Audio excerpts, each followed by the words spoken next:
Hello friends, welcome to study help. Study help में आपका स्वागत है। तो आज हम लोग लेके आए हैं, जैसा कि मैंने कल आपसे कहा था कि हम लोग एनसीईआरटी बेस से प्रॉब्लम सॉल्व करने जाएंगे और जितने एनसीईआरटी के प्रॉब्लम है वो सब हम लोग आपको सॉल्व कराएंगे और इससे ये वो डिस्कस हो जाएगा। बेटा देखिए, जो भी पेपर में क्वेश्चन पूछे जा रहे हैं वो एनसीईआरटी से ही पूछे जा रहे हैं। ग्रुप डी में टीसीएस जो भी क्वेश्चन उठा रहा है एनसीईआरटी एग्जाम्पलर के सारे जो एमसीक्यू है ना उसी को उठा रहा है, उसी को मैं आपको अच्छे से एक्सप्लेन कर दूंगा और आप लोग एक वीडियो देख के जाएंगे, ज़रूर वीडियो आपकी हेल्पफुल होगी।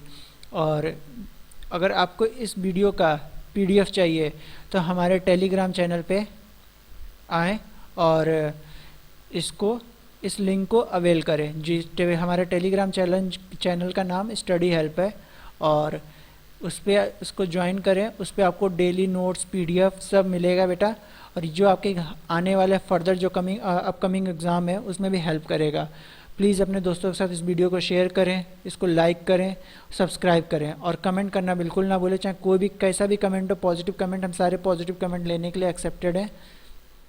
तो आइए हम लोग शुरू करते हैं अपना फर्स्ट क्वेश्चन हमारा क्या कहता है, किस टॉपिक पे? Chemical reaction. बेटा देखो, केमिकल रिएक्शन क्या होता है? Chemical reaction are those reaction which state क्या होता है किसी भी रिएक्शन का? जैसे किसमें, अगर वो सॉलिड में है सॉलिड स्टेट हो गया, या लिक्विड में चला गया तो वो भी एक स्टेट हो गया, गैस हो गया वो भी एक स्टेट हो गया। अगर इसके स्टेट में चेंज आ रहा है, किसी भी सब्सटेंस के स्टेट में चेंज आ रहा है और वो फर्दर जो है उस प्रोसेस में ना पहुंच पाए, मतलब अपनी पुरानी स्टेट में ना पहुंच पाए, तो वो केमिकल रिएक्शन होगा। या तो इस सब्सटेंस का टेम्परेचर चेंज हो जाए, या तो सब्सटेंस का कलर चेंज हो जाए, परमानेंट कलर चेंज हो जाए, ठीक है, तो भी केमिकल रिएक्शन होगा। या फिर सब्सटेंस में के गैसेस में चेंज आ जाए तो भी वो केमिकल रिएक्शन होगा, ठीक है। तो यही केमिकल रिएक्शन है जिससे बहुत इंपॉर्टेंट क्वेश्चन पूछे जा रहे हैं बेटा। इसमें प्रेसिपिटेट, एक्सोथर्मिक, एंडोथर्मिक सारे रिएक्शन पूछे जा रहे हैं। आप हमारे साथ आधा घंटा 20-25 मिनट बैठिए और इस टॉपिक को पूरी अच्छी तरीके से मजबूत कर लीजिए, टॉपिक को पक्का कर लीजिए। और इससे 1 से 2 नंबर क्वेश्चन जरूर हर शिफ्ट में पूछे जा रहे हैं, 1 से 2 क्वेश्चन, जो कि 1 से 2 नंबर आपको पेपर में कितना आगे ले जाने के लिए हेल्पफुल होगा। तो आइए हम लोग शुरू करते हैं अपना फर्स्ट क्वेश्चन पूछ रहा है, विच of the following is not a physical change.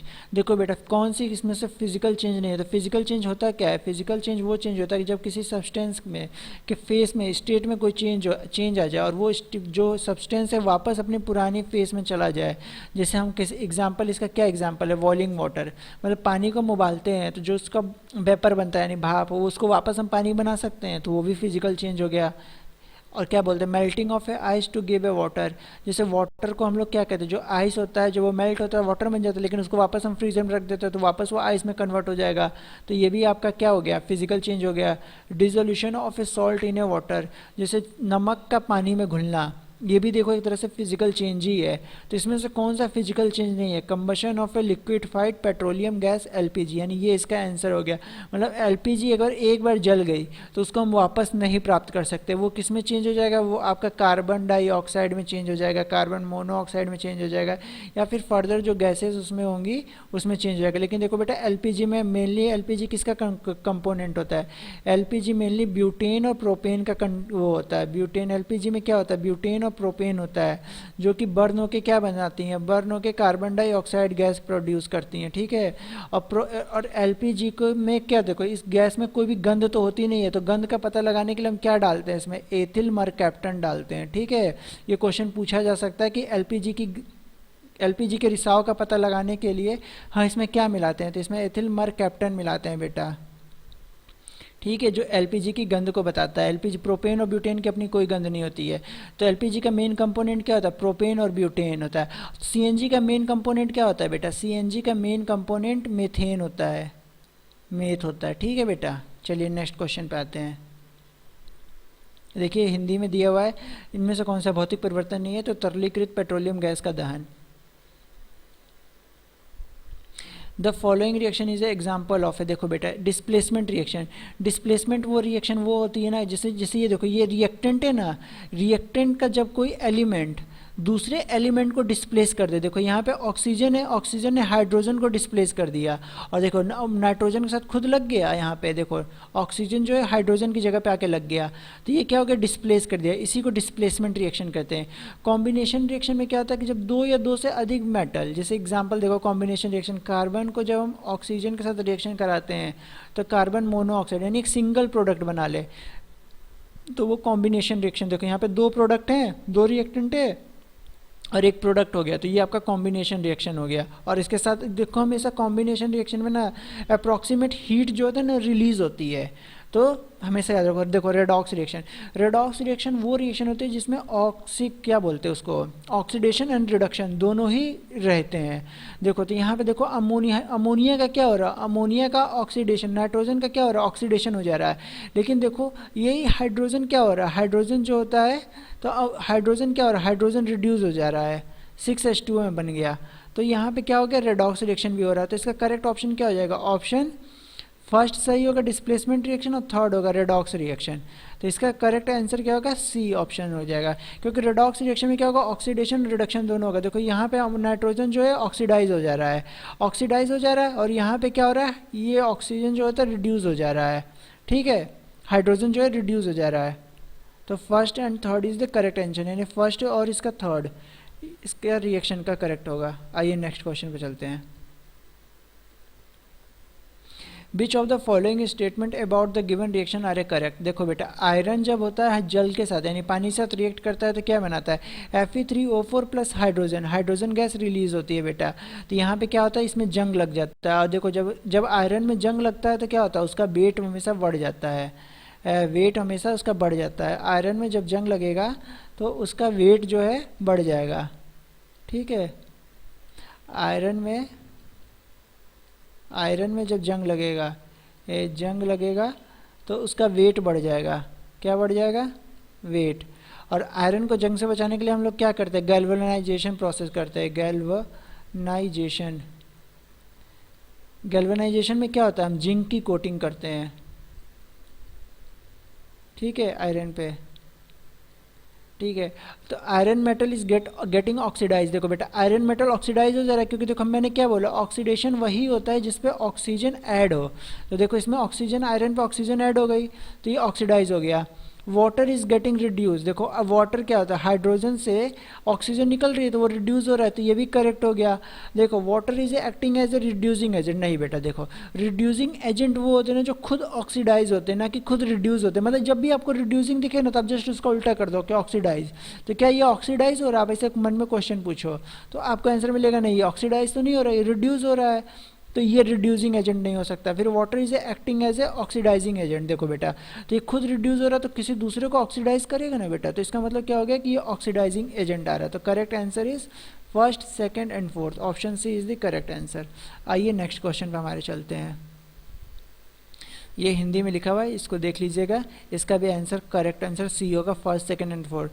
लौ धातु का ऑक्सीकरण हो रहा है, ठीक है। पानी कम हो रहा है, पानी कम हो रहा है मतलब रिड्यूस हो रहा है, ये भी ठीक है, रिड्यूस हो रहा है। ठीक है, और पानी में ऑक्सीकरण एजेंट के रूप में कार्य कर रहा है, ये भी सही है। तो सी ऑप्शन सही है इसका। ठीक है, next question. Which of the following is exothermic reaction. देखो बेटा एक्सोथर्मिक रिएक्शन कौन सी होती है, एक्सोथर्मिक रिएक्शन मतलब बेटा जिसमें हीट जो है रिलीज हो। मतलब समझ रहे हैं क्या हो रहा है, हीट जो है रिलीज हो। हीट रिलीज कब होगी बेटा, जब दो रिएक्शन, जब कॉम्बिनेशन रिएक्शन होता है ना तब अप्रॉक्सीमेट आप समझिए हीट रिलीज होता है। क्योंकि कॉम्बिनेशन रिएक्शन में क्या होता है कि बॉन्ड जो होते हैं टूटते हैं, नए बॉन्ड टूट के आयोनिक बॉन्ड होता है अप्रॉक्सीमेट कॉम्बिनेशन रिएक्शन में। और जब आयोनिक रिएक्शन होती है तब क्या होता है, हीट जो होती है रिलीज होती है, हीट जो है तो डेसिपिएट होती है, हीट रिलीज होती है। ठीक है, तो इसमें देखो क्या reaction of a water with the quicklime, इसमें बिल्कुल रिएक्शन। क्यूक्लाइम को क्या कहते हैं बेटा, क्यूक्लाइम को कैल्शियम ऑक्साइड भी कहते हैं, CaO। और देखो जब CaO की रिएक्शन हम जल के साथ कराते हैं, हाइड्रोजन के साथ, वाटर के साथ कराते हैं, तो ये क्या बनता है, कैल्शियम हाइड्रोक्साइड बनाता है। ठीक है बेटा, कैल्शियम हाइड्रोक्साइड, और हीट जो होता है रिलीज करता है, हीट जो है रिलीज हो जाती है। और कैल्शियम हाइड्रोक्साइड को ही क्या कहते हैं, हम बुझा हुआ चूना कहते हैं या फिर स्लैग्ड लाइम कहते हैं, स्लैग्ड लाइम। ठीक है। और जब यही कैल्शियम हाइड्रोक्साइड जब को हम ये क्या करते हैं, इसी को हम पुताई के कामों में यूज़ करते हैं, पुताई यानी वाइट वॉशिंग के काम में, वाइट वॉश के काम में यूज़ करते हैं। और यही जब पुताई जब हम कर देते हैं तो कुछ समय बाद क्या होता है कि जो वायु में कार्बन डाइऑक्साइड होती है उससे रिएक्ट करके ये क्या बनाता है, कैल्शियम कार्बोनेट बनाता है। और यही क्या होता है बेटा, मार्बल का फॉर्मूला होता है जो कि चमकता है। तो इसीलिए आप देखते हैं कि घर में हम जो चूने से पुताई करते हैं तो कुछ समय वो तुरंत नहीं चमकता है, वो 1 या 2 दिन बाद उसमें शाइनिंग आती है। क्यों?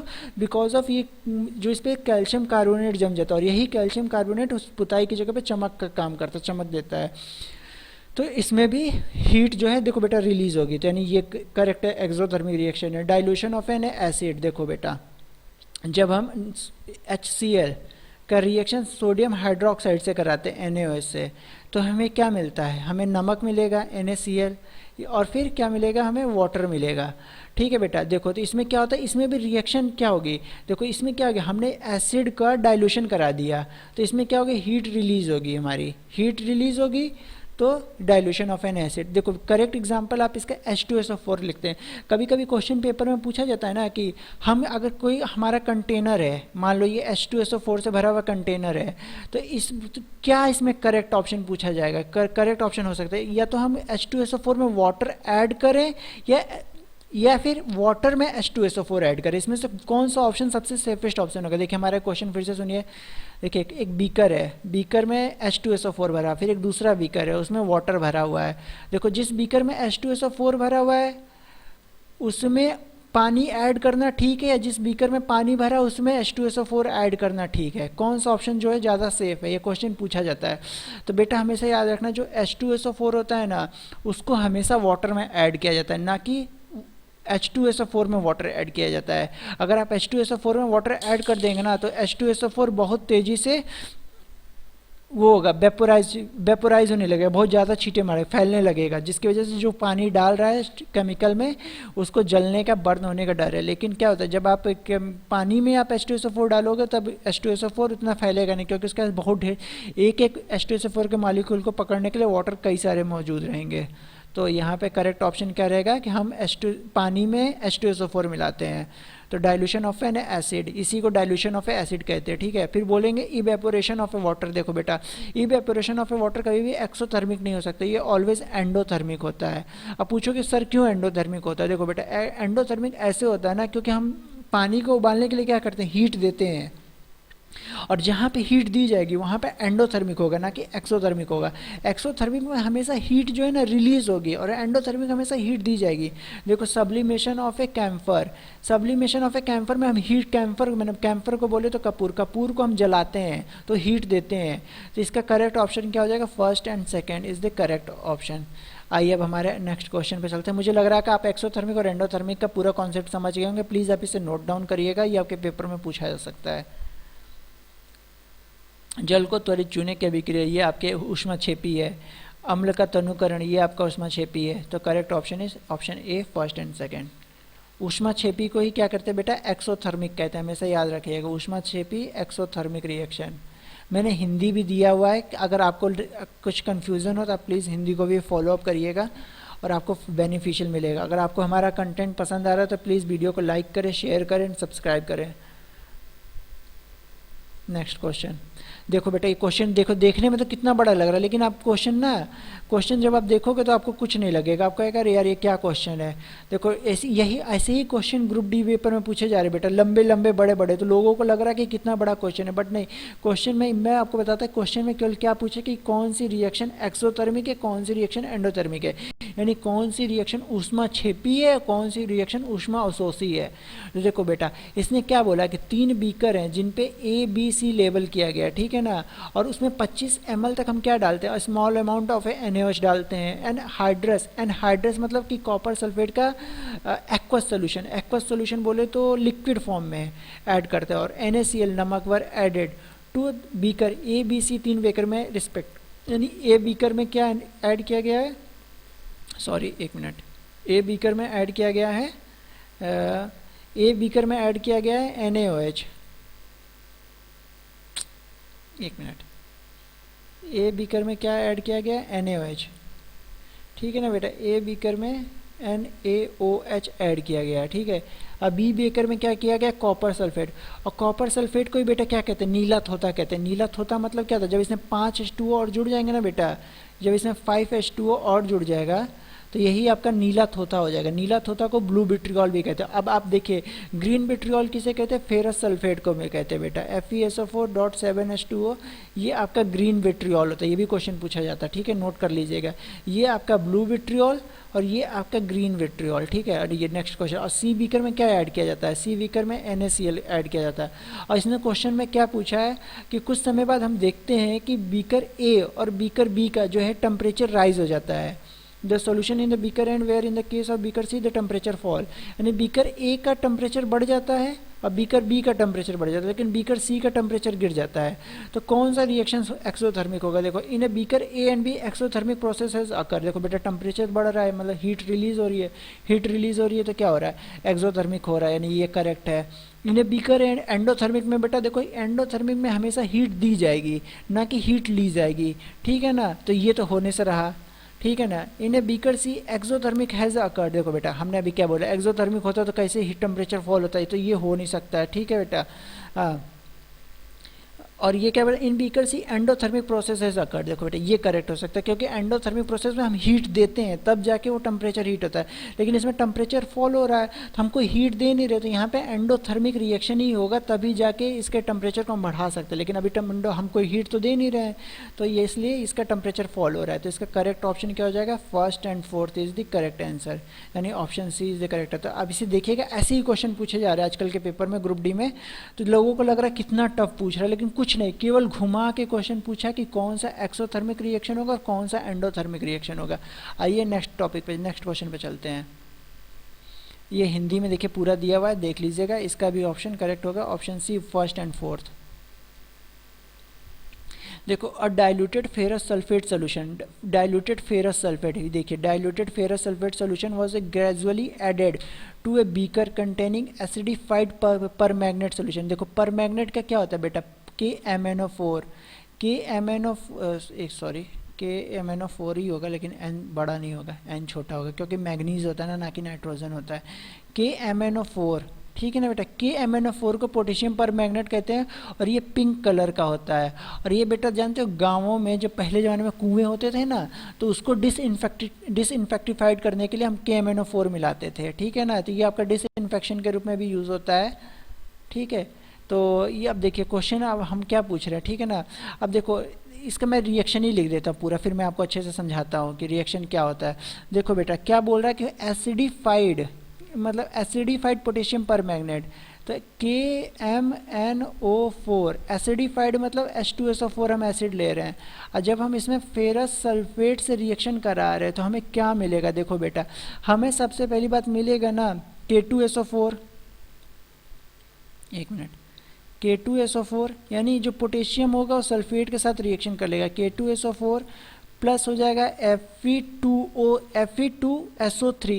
Fe2SO4 का होल थ्राइस, यानी देखो एक ये फेरिक फेरस सल्फेट हो गया ना बेटा, जब दो Fe लग जाएगा ना तो इसको फेरिक कहेंगे, मतलब दो आयरन का एलिमेंट आता है तो फेरिक हो जाता है, और सिंगल आयरन रहता है तो फेरस रहता है, ठीक है ना। और आप पूछोगे सर फिर इसको क्या कहते हैं, Fe2O3 को Fe2O3 को आयरन ऑक्साइड कहते हैं, ठीक है।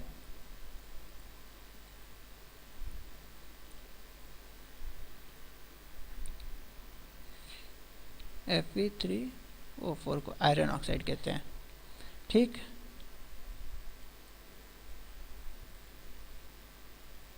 इसको आयरन ऑक्साइड कहते हैं। तो Fe2SO43 का होल थ्राइस प्लस आपका फिर क्या हो जाएगा 8H2O रिलीज होगा, ठीक है। और उसके बाद से देखो और कुछ रिएक्शन हो रहा है, देखो मैग्नीज भी तो बच रहा है, तो मैग्नीज क्या होगा MnSO4, ठीक है। अब देखो बेटा इस रिएक्शन को हम बैलेंस करने का काम करते हैं, तो देखो तो यहाँ पे दो पोटेशियम, तो यहाँ पे भी दो पोटेशियम लग जाएगा, तो इसको लेफ्ट हैंड साइड में पोटेशियम को बैलेंस हमने किया, पोटेशियम को बैलेंस किया तो यहाँ पे देखो क्या, देखो दो आयरन आ जा रहा है, दो आयरन आ रहा है ना, आयरन का यहाँ कितने एलिमेंट है SO4 तो बैलेंस रिएक्शन इसका ये होगा 5Fe2SO4 8H2O प्लस MnSO4, ठीक है ना, 2 MnSO4। तो ये इसका बैलेंस इक्वेशन होगा, इसको आप लोग चेक कर लेंगे। और यही चीज़ होता है, देखो बेटा, तो इसमें क्वेश्चन में पूछा क्या था, क्वेश्चन में आपको दिखाता हूँ। KMnO4 is an oxidising agent. देखो KMnO4 क्या हो रहा है, ऑक्सीडाइजिंग एजेंट है, तो यानी KMnO4 ऑक्सीडाइज हो रहा है तो खुद क्या होना चाहिए, खुद रिड्यूस होना चाहिए, तब तो ऑक्सीडाइज होगा। और FeSO4 को ऑक्सीडाइज कर रहा था, देखो तो बेटा ये करेक्ट ऑप्शन है इसका, ठीक है ना। KMnO4 ऑक्सीडाइज, देखो मैंने इस रिएक्शन में क्या लिखा है, KMnO4 किस में बदल जा रहा है, K2SO4 में, तो यहाँ ऑक्सीजन के एलिमेंट को रिड्यूस कर रहा है, यानी पोटेशियम जो है रिड्यूस हो जा रहा है। और तो ये क्या होगा, जब रिड्यूस हो रहा है तो ऑक्सीडाइजिंग एजेंट होगा। और आयरन में देखो क्या हो रहा है, ऑक्सीजन और ऐड हो जा रहा है, यहाँ पहले 4 था, अब यहाँ पे 12 ऑक्सीजन ऐड हो गया है, तो टोटल आयरन क्या हो रहा है, ऑक्सीडाइज हो जा रहा है। आइए नेक्स्ट क्वेश्चन पर हमारे चलते हैं। तो इसमें क्या होगा, KMnO4 एक ऑक्सीकरण एजेंट है और FeSO4 का ऑक्सीकरण करता है, ठीक है। Next question, which of the following is are double displacement reaction. देखो बेटा डबल डिस्प्लेसमेंट रिएक्शन क्या होता है, डबल डिस्प्लेसमेंट रिएक्शन वो रिएक्शन होता है जिसमें दोनों रिएक्टेंट एक दूसरे के आयन को एक्सचेंज कर लेते हैं। देखो बेटा जैसे इसमें देखो सोडियम के पास क्या होता है, सल्फेट है, लेकिन इसमें देखो इधर आकर सोडियम क्लोरीन में, सोडियम या क्लोरीन को ले रहा है, और ये बेरियम के पास क्या होता है, क्लोराइड है, और बेरियम क्या ले रहा है, सल्फेट रिएक्शन ले रहा है। तो ये देखो ये डबल डिस्प्लेसमेंट रिएक्शन का एग्जाम्पल है। अब देखो ये क्या था, देखो बेटा ये सिंगल डिस्प्लेसमेंट रिएक्शन का एग्जाम्पल है, तो ये ऑप्शन तो हो नहीं सकता है। सिंगल को आप केवल डिस्प्लेसमेंट रिएक्शन भी लिख सकते हैं, ठीक है। COO2, देखो बेटा ये कॉम्बिनेशन रिएक्शन का एग्जांपल है, तो ये भी आंसर में नहीं हो सकता है। अब यहाँ पे देखो बात करते हैं CH4 2O2 plus CO2 plus 2H2O, तो ये भी देखो बेटा कि यहाँ पे क्या हो रहा है कि डबल डिस्प्लेसमेंट नहीं हो रहा है, सिंगल ही डिस्प्लेसमेंट हो रहा है, तो इसका करेक्ट ऑप्शन क्या हो जाएगा, ऑप्शन बी हो रहा है। यहाँ पे क्या हो रहा है, यहाँ पे कॉम्बिनेशन रिएक्शन हो रहा है और यहाँ पे हीट एक्सोथर्मिक रिएक्शन है, CHO4 2, इसमें से क्वेश्चन पूछता है कौन सी एक्सोथर्मिक रिएक्शन है। देखो बेटा जब मीथेन होता है, ये बायोगैस की रिएक्शन है, CH4 प्लस 2O2, जब ये रिएक्ट करते हैं तो क्या बनता है, CO2 प्लस 2H2O, ठीक है ना, और यहाँ से हीट रिलीज हो जाएगी। ये हमारे जब गोबर गैस प्लांट होता है ना, तो उसमें ये रिएक्शन काम आती है, ठीक है ना, गोबर गैस प्लांट में, तो यहाँ से ये एक्सोथर्मिक रिएक्शन है, तो correct option is option 2। Next question,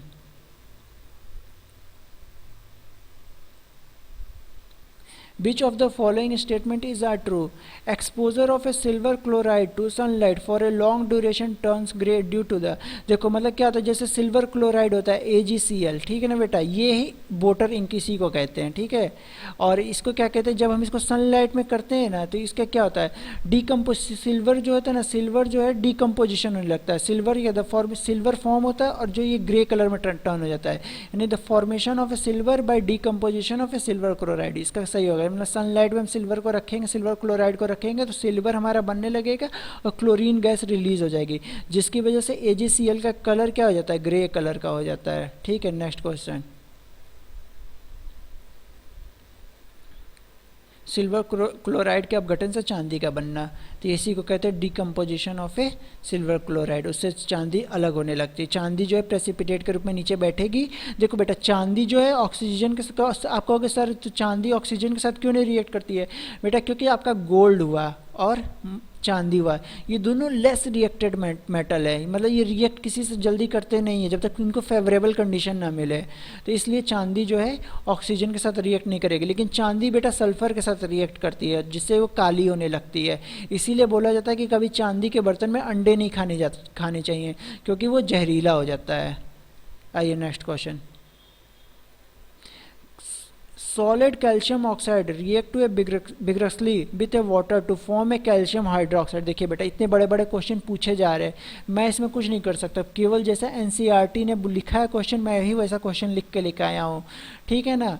तो इसमें यही क्वेश्चन पूछा भी गया था ग्रुप डी में, आप देखिएगा, जिन्हें अपने फ्रेंड के जो आए हैं उनसे पूछेगा कैसे क्वेश्चन पूछे गए हैं कि नहीं पूछे गए हैं। कैल्शियम हाइड्रोक्साइड, कैल्शियम हाइड्रोक्साइड को क्या कहते हैं बेटा, यहाँ पे हो जाएगा CaOH का होल ट्वाइस, ठीक है ना। Calcium is accompanied by a liberation of a heat, यहाँ से हीट जो है मुक्त हो रही है। This process is called slaking of lime, इसी को क्या कहते हैं, स्लैक्ड लाइम कहते हैं बेटा। स्लैक्ड लाइम मतलब बुझा हुआ चूना, ठीक है ना। Calcium hydroxide dissolve in a water to form it solution called a lime water. तो कुल मिला के मैं क्वेश्चन का सार आपको बता रहा हूँ। क्वेश्चन का सार ये है कि जब कैल्शियम ऑक्साइड, मैंने उधर पीछे रिएक्शन लिखी थी, आप ध्यान रखिए, कैल्शियम ऑक्साइड को जब हम वाटर के साथ रिएक्ट करते हैं तो ये कैल्शियम हाइड्रोक्साइड बनाता है, और कैल्शियम हाइड्रोक्साइड बना के हीट रिलीज कर देता है, और ये खुद जो है पानी में प्रेसिपिटेट बनाता है। प्रेसिपिटेट को क्या कहते हैं? संक्षिप्त, मतलब जो पानी में वाइट वाइट कलर का बैठ जाता है ना बेटा, वही कैल्शियम हाइड्रोक्साइड है। तो इसमें क्या होता है? हीट रिलीज होती है। हीट रिलीज होगी तो क्या होगा? एक्सोथर्मिक रिएक्शन होगा। और ये बेटा क्या होता है? ये बेस होता है। अब बेस का क्या होता है? पीएच जो होता है 14 से ज़्यादा होता है, ठीक है ना, मतलब सॉरी 7 से ज़्यादा होता है, ना कि 14 से ज़्यादा। I am so sorry, it is my mistake, गलती से निकल गया।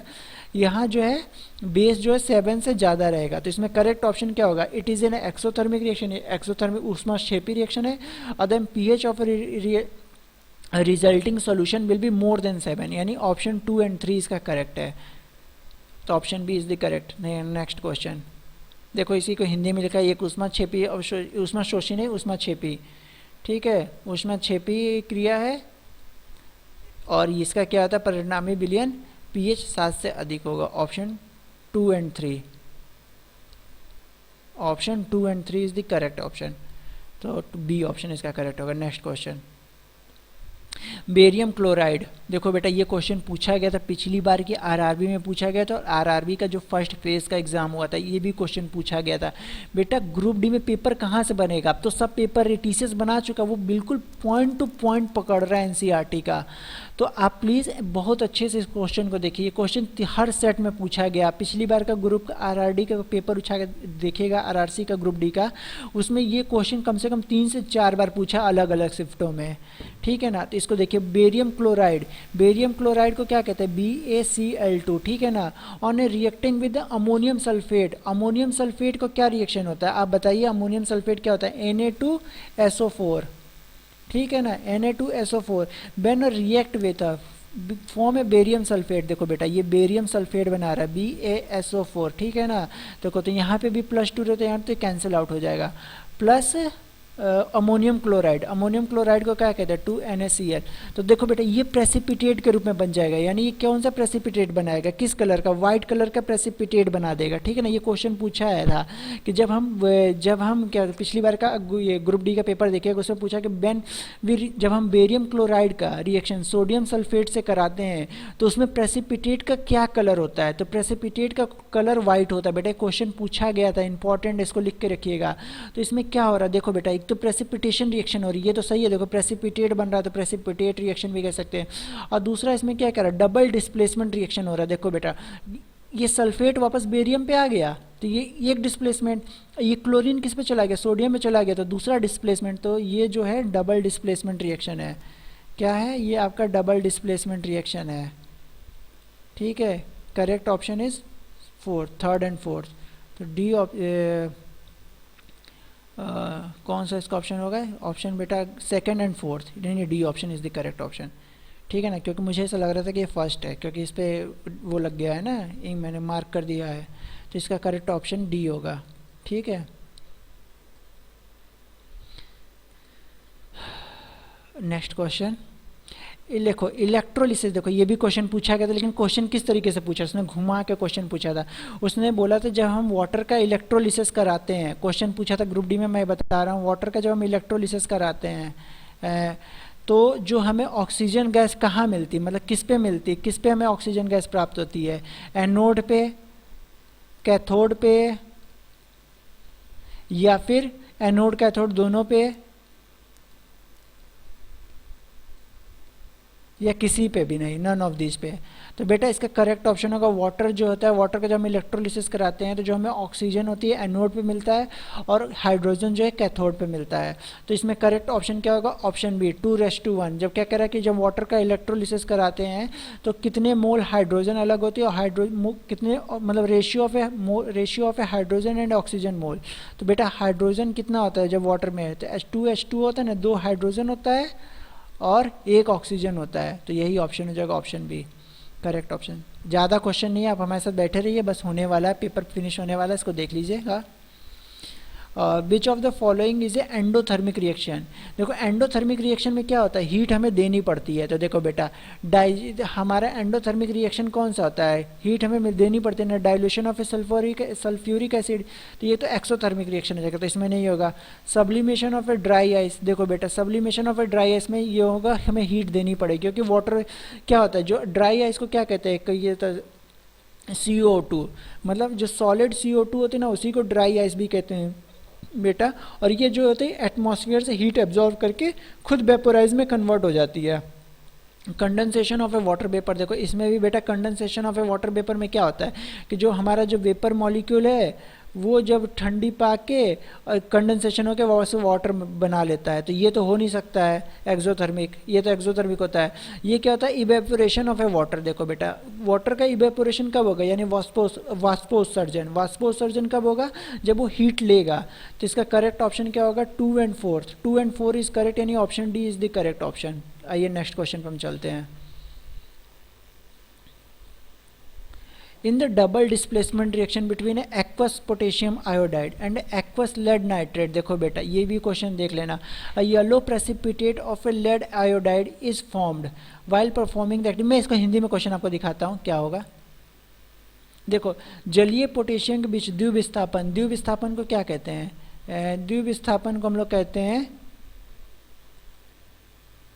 द्विव विस्थापन को हम लोग कहते हैं डबल डिस्प्लेसमेंट में आयोडाइड और जलीय नाइट्रेट के आयोडाइड का एक पीला अवक्षेप बनता है। देखो मैं रिएक्शन ही लिखता हूँ इसका पूरा अच्छे से। रिएक्शन बेटा ये होता है, देखो देखो जलीय नाइट्रेट यानी PbNO3 का होल ट्वाइस। देखो बेटा ये थोड़ा सा टॉपिक तो डिफिकल्ट है ये, लेकिन बहुत इंटरेस्टिंग भी टॉपिक है।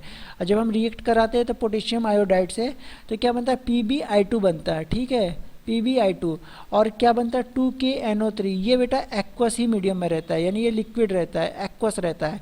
और ये जो होता है ये क्या बनाता है येलो प्रेसिपिटेट बनाता है, जो कि क्वेश्चन में बोला भी है, ठीक है ना, येलो प्रेसिपिटेट बनाता है। तो येलो प्रेसिपिटेट कब बनेगा बेटा, अब इसमें क्वेश्चन क्या, क्वेश्चन हम लोग पढ़ते हैं।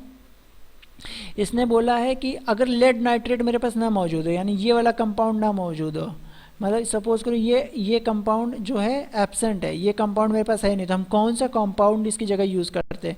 तो देखो बेटा कुल मिला के हमें जो है ना लेड आयोडाइड बनाना ही बनाना है जो कि येलो प्रेसिपिटेट दे। तो इसका करेक्ट ऑप्शन क्या हो जाएगा, लेड सल्फेट का यूज़ नहीं कर सकते ना बेटा, क्योंकि ये इनसॉल्युबल है। इनसॉल्युबल है तो जब ये रिएक्शन में घुलेगा ही नहीं तो ये रिएक्शन करेगा ही नहीं, तो इसको यूज़ नहीं कर सकते हैं हम। लेड हमें इन दोनों में देखो लेड नहीं, ऑप्शन सी में कहीं लेड है नहीं है तो इसको यूज़ नहीं कर सकते हैं। ऑप्शन डी में लेड है नहीं है तो इसका यूज़ नहीं कर सकते, केवल इसका ही यूज़ कर सकते। और इसका यूज़ इसलिए नहीं कर सकते क्योंकि ये रिएक्शन करेगा ही नहीं, क्योंकि ये इनसॉल्युबल है, खुद ही लिख दिया है इसने, देखो ये इनसॉल्युबल है इसलिए ये रिएक्शन करेगा ही नहीं,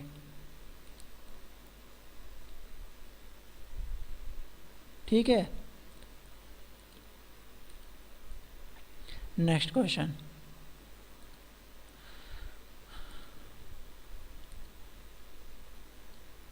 which of the following gases are used to storage of a fresh sample of an oil for a long time। देखो बेटा कार्बन डाइऑक्साइड और ऑक्सीजन नहीं यूज़ कर सकते, क्योंकि जो हमेशा याद रखना कि जब रेंसिडिटी यानी सड़न जो होती है, सड़न हमेशा किससे होगी, ऑक्सीडेशन की वजह से होगी। किसकी वजह से होगी, ऑक्सीडेशन की वजह से सड़न होगी। सड़न मतलब ऑक्सीडेशन, ऑक्सीडेशन सड़न। तो इसके करेक्ट ऑप्शन हीलियम और नाइट्रोजन हो गए बेटा। कार्बन डाइऑक्साइड में भी कुछ कीटाणु पनप जाते हैं, नाइट्रोजन और ऑक्सीजन में तो सब कीटाणु पनपेंगे। तो करेक्ट ऑप्शन इसका हीलियम और नाइट्रोजन होगा। Next topic, next question, the following is used for the preparation of a oxygen gas in a laboratory, 2KClO3 plus heat plus heat और कैटालिस्ट 2KCl प्लस 3O2। तो which of the following statement is are correct about the reaction, it is a decomposition reaction and endothermic reaction. देखो बेटा endothermic तो है क्योंकि हम इसमें oxygen हमें हीट हम दे रहे हैं, तो ये तो करेक्ट हो गया। कॉम्बिनेशन रिएक्शन तो बेटा हो नहीं सकता, ये हमेशा किसी भी हाल में देखो कॉम्बिनेशन रिएक्शन नहीं बनेगा, क्योंकि कॉम्बिनेशन रिएक्शन में क्या होता है कि जब दो एलिमेंट से एक एलिमेंट बने। It is a decomposition reaction and accompanied by release of a heat. देखो हीट तो रिलीज नहीं करे क्योंकि हीट इसको चाहिए, तो ये तो हो नहीं सकता आपसे, ठीक है ना। It is A photochemical decomposition, देखो एक्सोथर्मिक नहीं होता, इसका करेक्ट ऑप्शन क्या होगा, it is a decomposition reaction. देखो डीकम्पोजिशन तो सॉलिड हो रहा है ना, तो डीकम्पोज हो जा रहा है, और एंडोथर्मिक रिएक्शन। तो correct option is option A. Next question, which one of the following process involve in a chemical reaction, chemical reaction में कौन सा है, ऑक्सीजन का स्टोरेज बेटा कोई केमिकल रिएक्शन नहीं है, तो ये हो नहीं सकता है। लिक्विफिकेशन ऑफ एयर, एयर का आप लिक्विफिकेशन कर रहे हो तो इसका कोई फिजिकल चेंज है, ये भी केमिकल रिएक्शन नहीं है। Keeping petrol in A China dish open, देखो बेटा तो क्या होता है, ये पेट्रोल वेपोराइज्ड हो जाएगा, तो ये भी केमिकल रिएक्शन नहीं है। Heating copper wire in A presence of air at A high temperature, देखो ये केमिकल रिएक्शन है, ये हम करते हैं तो यहाँ पे 2Cu बनेगा जो कि केमिकल रिएक्शन है। यहाँ पे क्या होता है, कॉपर जो है तो ऑक्सीडाइज हो जा रहा है, ठीक है ना, कॉपर ऑक्सीडाइज हो रहा था, इसकी ये केमिकल रिएक्शन है। Next question, in which of the following chemical reaction the abbreviation is the correct state of, देखो एब्रिविएशन मतलब ये जो बोल रहा है ये कौन से करे, देखो हाइड्रोजन कभी लिक्विड फॉर्म में नहीं रहेगा, तो ये इसका एब्रिविएशन इनकरेक्ट हो गया। देखो ऑक्सीजन लिक्विड में है तो ये भी एब्रिविएशन इनकरेक्ट है। देखो ये दोनों तो, जब देखो बेटा ये दोनों तो गैस में है, लेकिन ये देखो कभी भी हमें जो है लिक्विड में नहीं प्राप्त होगा। जब हाइड्रोजन और ऑक्सीजन का रिएक्शन कराएंगे, जो हमें जल का प्राप्ति होगा ना, वो कभी लिक्विड में नहीं होगा, बिकॉज अब जब हम हाइड्रोजन और ऑक्सीजन का रिएक्शन कराते हैं तो बहुत मात्रा में बेटा, बहुत ज़्यादा मात्रा में हीट रिलीज होती है, इतनी मात्रा में हीट रिलीज होती है कि जो हमें जल मिल रहा है ना वो वेपोराइज हो जाता है। तो correct option is option D. Next question, which of the following are a combination reaction, combination reaction कौन कौन सी है, देखो बेटा ये कॉम्बिनेशन रिएक्शन नहीं है, क्योंकि ये देखो ये है कॉम्बिनेशन, दो या दो से अधिक एलिमेंट मिलके क्या बना देते हैं, एक सिंगल एलिमेंट बनाए, वो कॉम्बिनेशन रिएक्शन है। देखो ये कॉम्बिनेशन रिएक्शन है, ठीक है ना, तो option 2 and 3 is the combination reaction in D option. तो ये कौन सी रिएक्शन है, देखो बेटा ये डिस्प्लेसमेंट रिएक्शन है, ठीक है ना, ये डिस्प्लेसमेंट रिएक्शन है, सिंगल डिस्प्लेसमेंट रिएक्शन है। क्योंकि क्या हो रहा है, देखो आयरन जिंक जो है आयरन को हटा दे रहा है। और ये कौन सी रिएक्शन है, ये डीकम्पोजिशन रिएक्शन है, तो मैंने पहले ही दिखा दिया था आपसे क्योंकि डीकम्पोज हो जाएगी, हीट जो है निकल जा रही है, डीकम्पोजिशन रिएक्शन है। नेक्स्ट क्वेश्चन, बस ये हमारा लास्ट टॉपिक था बेटा, लास्ट क्वेश्चन था, और यही देखो ऐसे ही क्वेश्चन पूछे जा रहे हैं। अब अगर केमिकल रिएक्शन में कुछ भी अगर टीसीएस पूछेगा तो इससे बाहर नहीं पूछ सकता है। मैंने आपको 10वीं क्लास की पूरी केमिकल रिएक्शन की एनसीईआरटी करा दी है, जो भी क्वेश्चन पूछे तो यही क्वेश्चन है।